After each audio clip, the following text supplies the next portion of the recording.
Hi, this is Kelly with Two Broads Talking Politics. In lieu of our usual theme song today, you will hear a song by today's guest, Arielle Martinez Cohen. The song is called 2 Minutes to Midnight, and it's the theme song of the 0 Hour movement.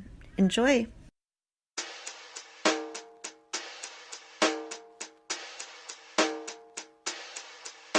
The clock tick, tick, ticks. 1, 2, 3, 4, 5, 6. Eyes are open wide. And the clock tick, tick, tick. Stomach is feeling sick. Under the covers you lie. Then the phone, it starts to ring. Someone screaming. It's 2 minutes to midnight. Only 2 minutes to midnight.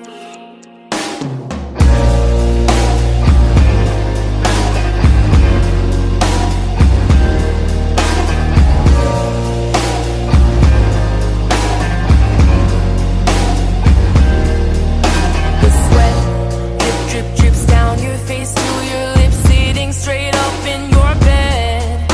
The trembling spreads down to your fingertips. Is it just all in your head?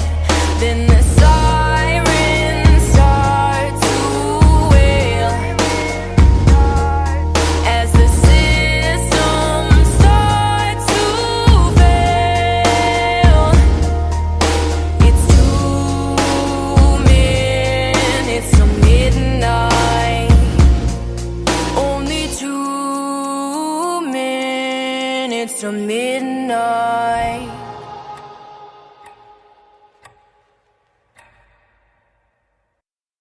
Hey everyone, this is Kelly with Two Broads Talking Politics. I'm on in this episode with Arielle Martinez Cohen with the 0 Hour movement. Arielle's the Los Angeles coordinator and works with partnerships. And she also wrote the song, the theme song. Hello, Arielle. Hi, it's so amazing to be talking with you right now.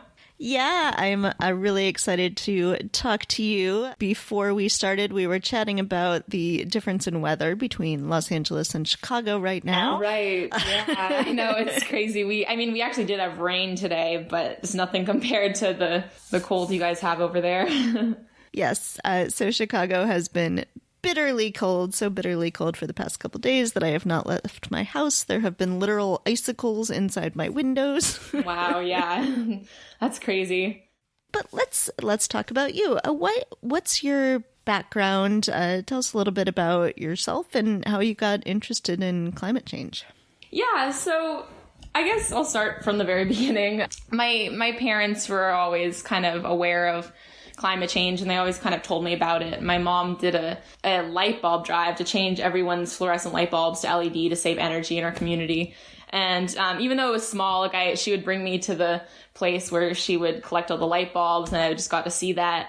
And growing up, I've been really lucky to learn about it in school. I know a lot of schools, leave out climate change in the curriculum, which is something I think definitely needs to be changed. But even from elementary school, I remember learning about the effects that the palm oil industry has on orangutan habitats. And I just remember going home and telling my parents to stop buying palm oil products. So I think I've always just been passionate about it, And then as I've gotten older, I've, started reading the news more and all that stuff. And I started, hearing about how, I guess the new IPCC, the UN's IPCC report, the Intergovernmental Panel on Climate Change report, just gave us, about 11 or 12 years to reverse climate change. And it just seems to be getting more and more dire. And it just, growing up in that atmosphere is really weird. And so I think just having that looming over our generation, I think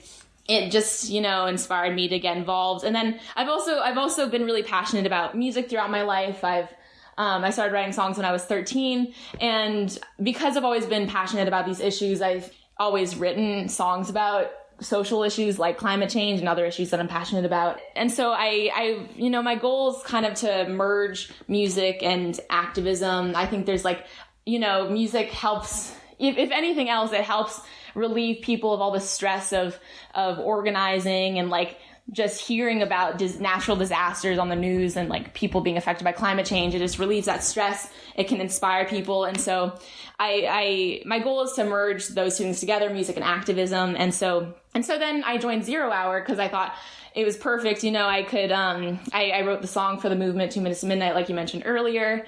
And so I could do my music while also having like a main role in organizing. And also it's amazing just to be surrounded by so many other youth. Like, I don't know, it just felt perfect. And so that's kind of been my journey in climate activism, I would say. So can you tell me a little bit about how the 0 Hour movement started?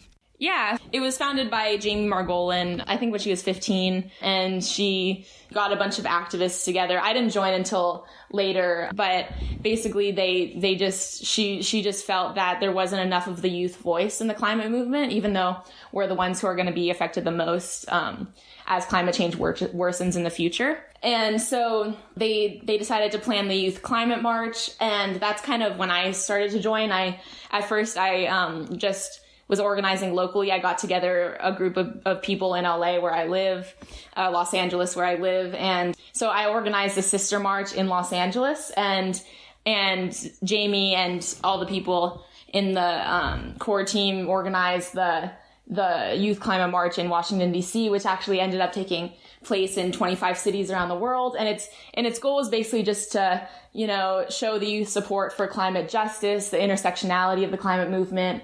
And yeah, it was a great success. We actually got our voices out there, uplifted the voices of frontline youth. I know that word frontline is overused a lot, but, and so then I ended up joining the core team after that, but that's kind of how it got started.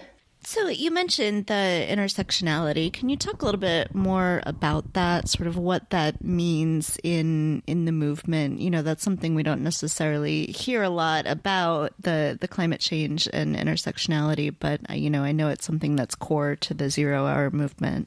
Yeah, we write about it in our platform a lot. And so basically we focus a lot on making our team as diverse as possible, because, if we have voices from a bunch of different, cultures and backgrounds and stuff, we're going to be more likely to focus on equity when we're transitioning, when we're focusing on climate solutions and stuff like that. So in our platform, it talks a little bit about climate justice as well. And basically what that means to us is just like, how when we, eventually, hopefully, we will start to transition to a renewable economy, and we just want to make sure that it's a just transition, which means we don't leave anyone behind, like the coal workers and all the workers who did work in unsustainable energy industries.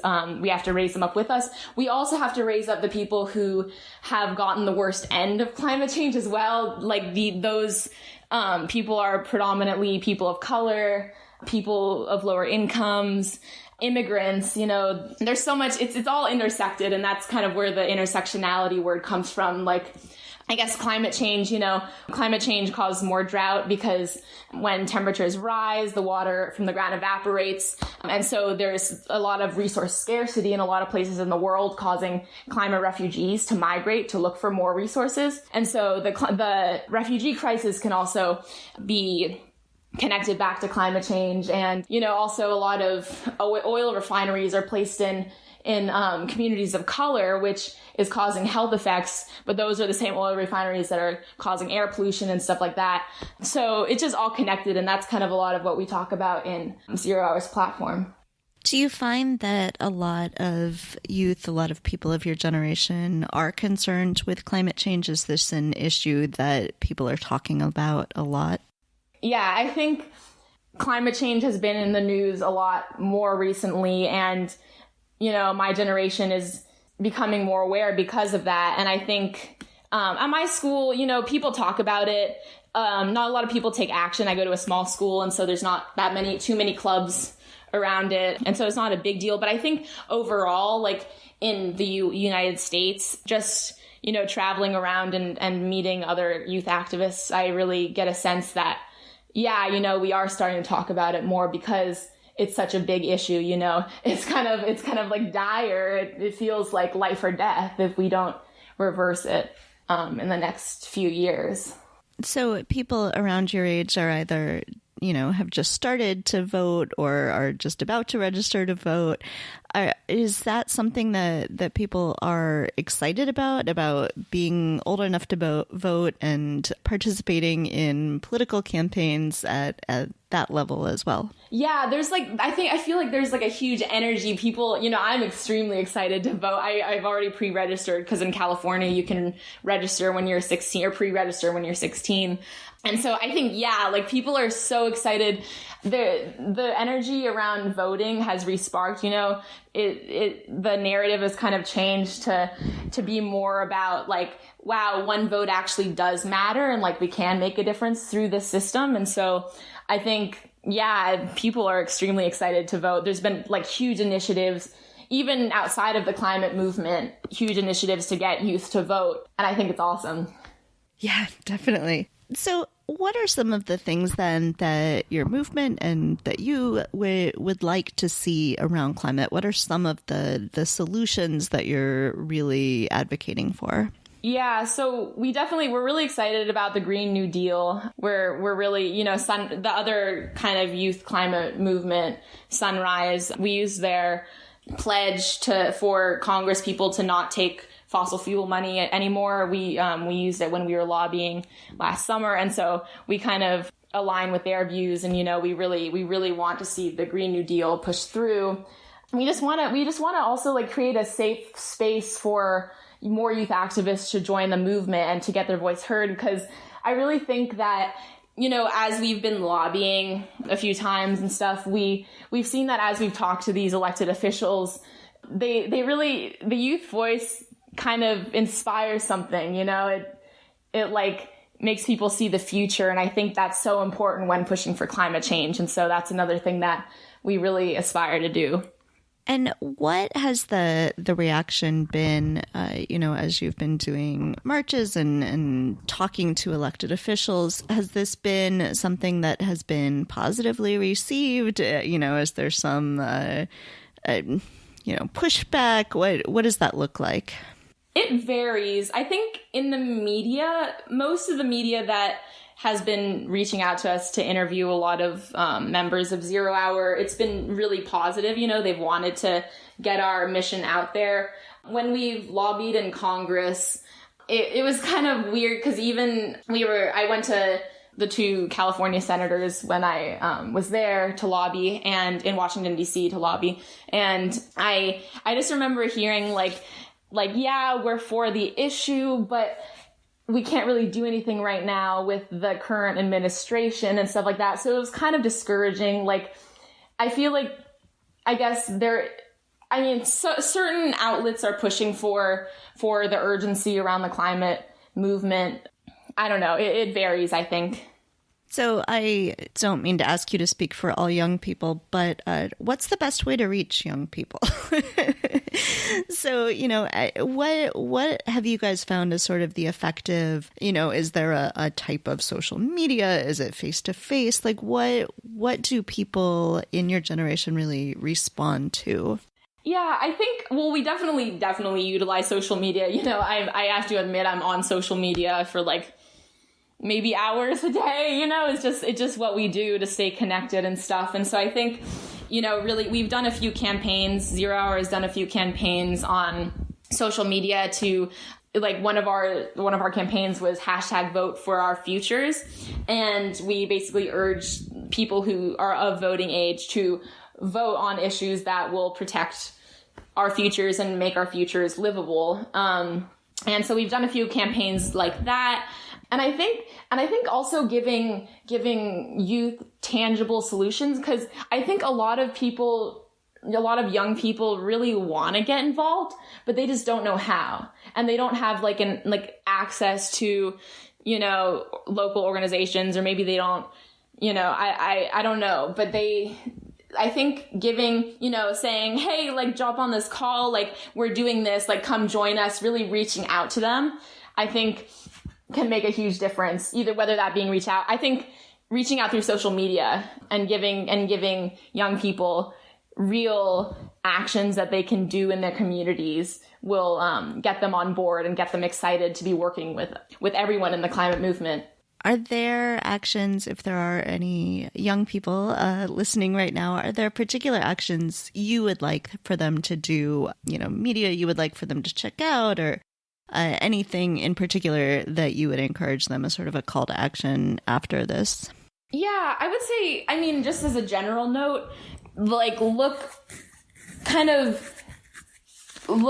online for local organizations and local projects that you can jump on.